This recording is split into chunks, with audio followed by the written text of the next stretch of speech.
На фоне жесткой риторики между Западом и Москвой, Западом, который имеет серьезные претензии к России из-за ситуации в Сирии, миротворцем Владимира Путина назвал президент Венесуэлы Николас Мадуро, который даже собирается его наградить премией мира, недавно буквально учрежденной Николасом Мадуро, и эта премия носит имя предыдущего президента Венесуэлы Уго Чавеса. Как она будет выглядеть и за что с Путиным такая дружба сейчас у Венесуэлы, как она вообще может отразиться на тяжелейшей экономической ситуации в стране, мы поговорим с обозревателем русской службы «Радио Свободы» Александром Гостевым. Александр, приветствую. Добрый день. Как будет выглядеть эта премия? Что это такое? Это будет маленькая статуэтка, копия памятника Уго Чавесу, который появился в Каракасе некоторое время назад. И это памятник работы российского скульптора. Не помню сейчас фамилию, точно не скажу. Золотая статуэтка? Не Церетели. Как вы думаете? Статуэтка золотая. Я видел фотографии. Ага, то есть вот так.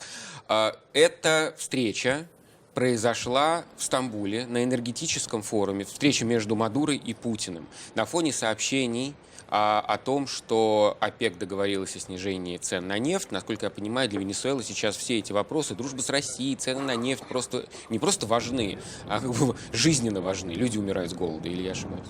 Но жизненно важны, конечно, и люди умирают с голоду, вы тоже не ошибаетесь. Хотя бы, если бы можно было заморозить цены на нефть, а не поднять их до уровня 12-13 года, это был бы, наверное, счастливый день для Николаса Мадуро. Что он обсуждал именно с Путиным, это было за закрытыми дверьми. Ну, конечно, не очень понятно, хотя явно просил так или иначе помощи. Другое дело, что Николас Мадуро сейчас в таком положении, что он помощи просит у всех. Несколько дней назад произошла, на мой взгляд, более знаковая встреча его, чем его общение с Путиным или с какими-то первыми другими лицами российского государства. С ними-то он встречается довольно часто. А с госсекретарем США Джоном Керри, который, по идее, для него должен быть олицетворением вселенского империалистического зла. Ну, помнится, сатаной называл Уго Чавес США и Мадуро тоже. Мадуро тоже, да. Совсем недавно еще. Антиамериканский заговор очередной в Каракасе раскрывается примерно раз в 2 дня. А иногда их раскрывают несколько штук за день. То, что звучало за последние несколько лет, уже после того, как скончался Уго Чавес из уст Николаса Мадуро, в адрес мирового империализма, НАТО, ну и Вашингтона, конечно, на вершине этой пирамиды, это выходило за рамки всякого дипломатического протокола. И тут такая встреча, они встретились в Колумбии на нейтральной территории, в историческом красивом городе приморском Картахена. Президент, который недавно получил Нобелевскую премию мира, Сантос, мы только об этом говорили совсем недавно. Совсем недавно. Вот, и такая миленькая встреча, они были без галстуков. Ну, Мадуро вообще принципиально буржуазные костюмы не носит. Он то в спортивном костюме в цветах национального флага, то в каких-то таких белых рубашечках. Есть такой постколониальный, может быть, колониальный стиль, официальный считается одежды в Латинской Америке. Эта рубашка называется гуайабера. Это рубашка-пиджак из легкой льняной или хлопковой ткани, всегда белая или нежно-кремовая, напоминающая немножко военный френч, с 4 кармашками, 2 нагрудных, 2 внизу.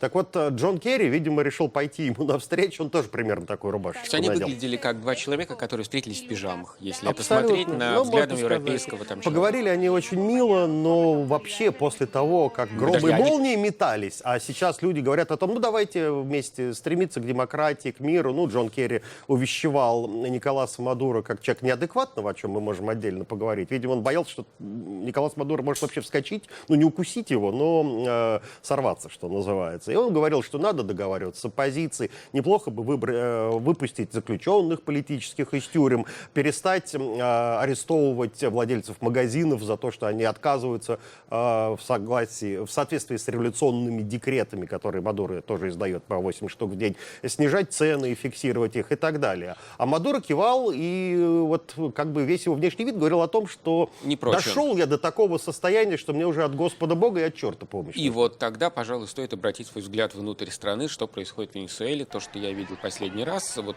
кадры мировых агентств передают какую-то просто апокалиптическую картину.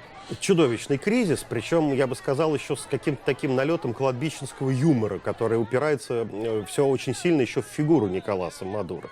Ну, человек без высшего образования, без какого бы то ни было, начинавший водителем автобуса, потом в в силу такой, наверное, природной склонности к произнесению пламенных речей. Ну, латиноамериканские политики все умеют говорить долго и красиво часами, но этот, видимо, в молодости подавал... Фиделя Кастро все равно никто не переплюнет, он умел говорить по 6 часов подряд без бумажки, не запинаясь. Нам с вами до него далеко. Это да. Но Николас Мадуро тоже нас с вами по этой части обойдет, что называется, оставит за флагом. Но я боюсь, что только по этой. Человек вместо того, чтобы... Ну, вот он партийную карьеру делал, возглавлял какие-то крупные посты в государстве, был депутатом Национальной ассамблеи парламента, потом всячески поддерживал Уго Чавеса во время неудавшегося военного переворота, когда Чавеса хотели отстранить от власти, Чавес его назначил преемником. И Мадуро, что называется, тут разошелся.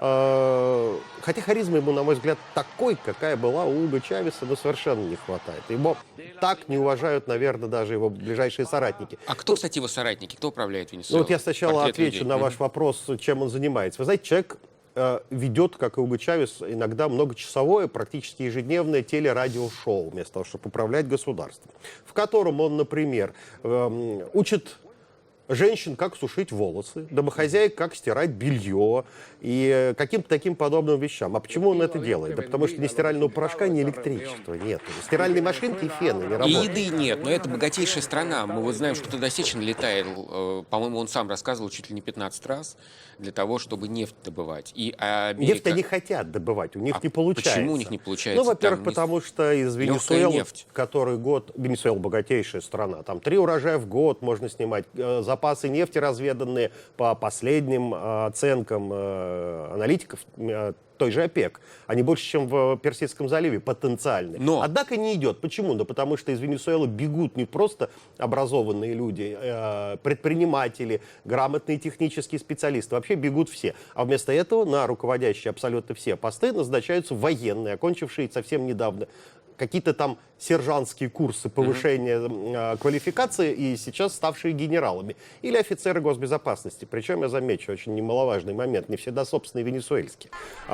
Например, не так давно венесуэльской нефтяной отраслью руководил кубинский генерал госбезопасности по фамилии Вальдес, который на родине прославился очень умелыми преследованиями диссидентов и посадкой их в тюрьму. Ну, кстати, вот недавно совсем Мадуро выпустил указ привести в повышенное состояние вооруженные силы в связи как раз с ситуацией в Колумбии, где, как он посчитал, может начаться новая фаза войны из-за того, что референдум о примирении с партизанами провалился. Но Россия очень серьезно заявляла, по крайней мере, внутри страны, что вот сейчас Венесуэла лучший друг, всем поможет. Не помогает, что случилось?